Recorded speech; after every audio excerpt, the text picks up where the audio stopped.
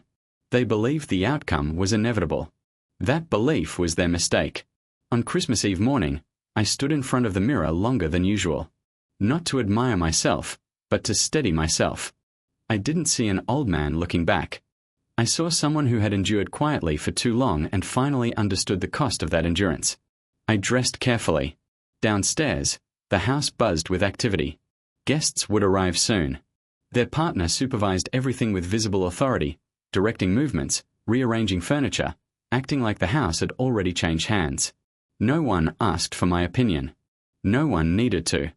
I had already made my contribution. I placed the folder beneath my chair at the dining table, thicker now, heavier with truth. I sat down, folded my hands, and waited. That waiting was another rehook. Because the calm before exposure is always louder than the exposure itself. Guests arrived one by one, filling the room with chatter and laughter. People I'd known for years. People who had eaten at my table, celebrated in my home, benefited from my generosity.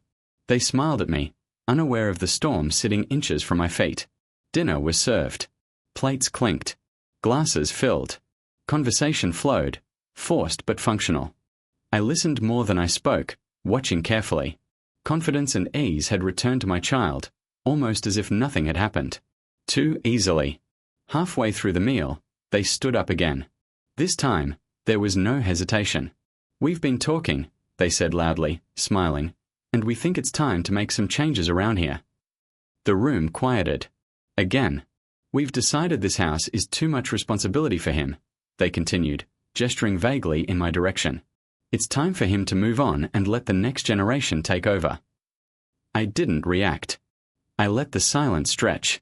That silence was intentional. People underestimate silence. They think it means defeat.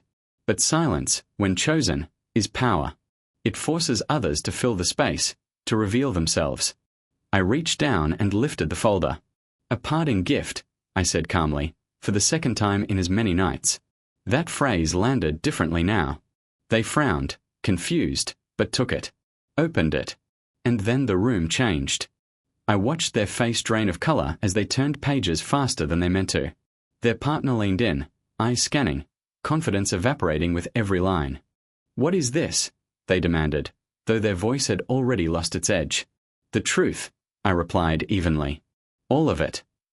Eviction notices, court filings, frozen accounts, debt summaries, transcripts of their own words. The air felt thick. Guests leaned forward, reading over shoulders. Whispers rippled across the table. Expressions shifted, curiosity to shock, shock to understanding. Their partner reached for the papers, hand shaking now. "You can't do this," they snapped. "I already did," I said. That was the moment the balance tipped. They tried to speak, to explain, to accuse, to redirect, but nothing landed. Every sentence collapsed under the weight of documentation. Truth has a way of silencing even the loudest voices. I didn't raise my voice. I didn't need to. The evidence spoke for me. By the time dinner ended, no one was hungry anymore. People left quietly, avoiding eye contact with my child, offering me small nods of respect they hadn't realized they owed. The house emptied slowly, like a stage after the final act.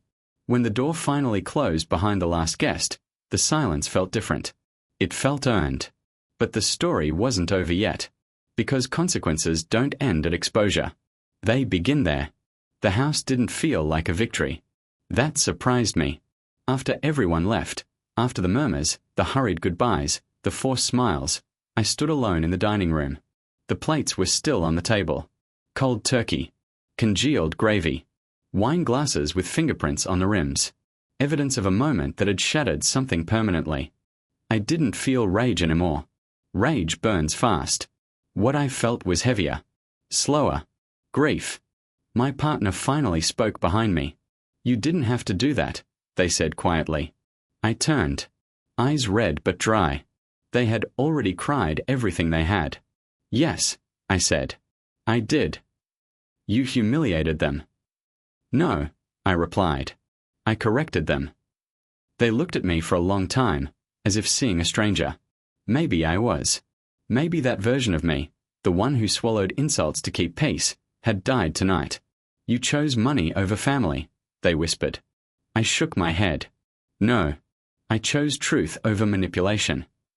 That night, we didn't sleep in the same room. The next morning, the house was silent in a way it had never been before. Not peaceful. Hollow. Like sound itself had packed its bags and left. I made coffee out of habit, poured 2 cups, then realized only one would be touched. I stared at the extra cup longer than I should have before pouring it down the sink. They didn't call. Their partner didn't text. Only one child reached out. I love you. I don't understand everything, but I love you, the message read. I read it 3 times. Weeks passed. Lawyers got involved, just as I'd predicted. My child tried to contest the trust, claiming emotional coercion. Their partner suddenly remembered every family dinner as hostile. Their words were sharp, rehearsed. But documents don't care about feelings. Every signature was there. Every clause airtight. The law doesn't bend for tears. Love can be twisted. Paper cannot. One afternoon, I received an email. Can we talk? Just us, it read. I stared at the screen for a long time. The old me would have replied instantly. The old me would have rushed to fix things, to apologize even when I wasn't wrong. Instead, I waited. Then I wrote back, yes. Tomorrow. Cafe on Oak Street. Noon. They were already there when I arrived. Smaller. Not physically, but something else. Shoulders hunched. Confidence, the kind that comes from feeling protected, gone. They stood up. Hi. I nodded and sat down. We ordered coffee. Small talk hovered between us like an unwanted guest. Finally, they broke. I didn't think you'd actually do it, they said. I didn't ask what they meant. We both knew. You voted me out, I replied calmly. I responded. That was different. How?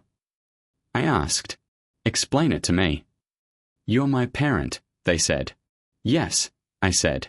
And I was your safety net. Your bank. Your guarantee. Jaw tightened. They said. I know what was said, I interrupted, gently but firmly. They've been speaking for you for years. That landed. They stared into their cup. We just thought it was time you stepped aside. The most dangerous betrayals sound reasonable when explained calmly. From what? I asked. From my own life. No answer. Silence. Do you know what hurt the most? I continued. They shook their head. It wasn't the vote. It was the smile. You smiled while you did it. Guilt flickered for the first time. I didn't think you'd fight back, they admitted. I didn't either, I said softly. Silence settled between us. I don't hate you, I continued. But I won't fund disrespect. They swallowed. So that's it? You're done with us. I thought carefully before answering. I'm done being used. If you want a relationship, it starts without expectations. No money. No leverage. Just honesty. They nodded slowly, like someone absorbing a foreign language. I don't know if they will agree to that, they said. I know, I replied. Some relationships don't end in explosions. They fade when the benefits disappear. When I left the cafe, I felt lighter. Not happy, but free. Months later, my partner and I sat in a counselor's office. We spoke words we'd avoided for years. They admitted they'd enabled the behavior to keep pace. I admitted I'd allowed it to avoid loneliness.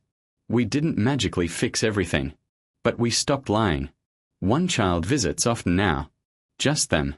No agenda. No drama. We talk about ordinary things. It feels real. The other sends occasional updates. Polite. Distant. Respectful. That's enough for now. Not every ending needs closure. Some just need boundaries. On quiet evenings, I sometimes replay that Christmas dinner in my mind. The shock. The vote. The folder sliding across the table. I don't regret it. Because that night, I learned something late, but not too late. Love without respect becomes a transaction. Family without boundaries becomes a trap. And silence, once broken, can never be unbroken. If this story made you pause, if it made you question loyalty, family, or self-respect, then stay with us. Subscribe for more real, deep, human stories, because some truths are only spoken when the room goes quiet.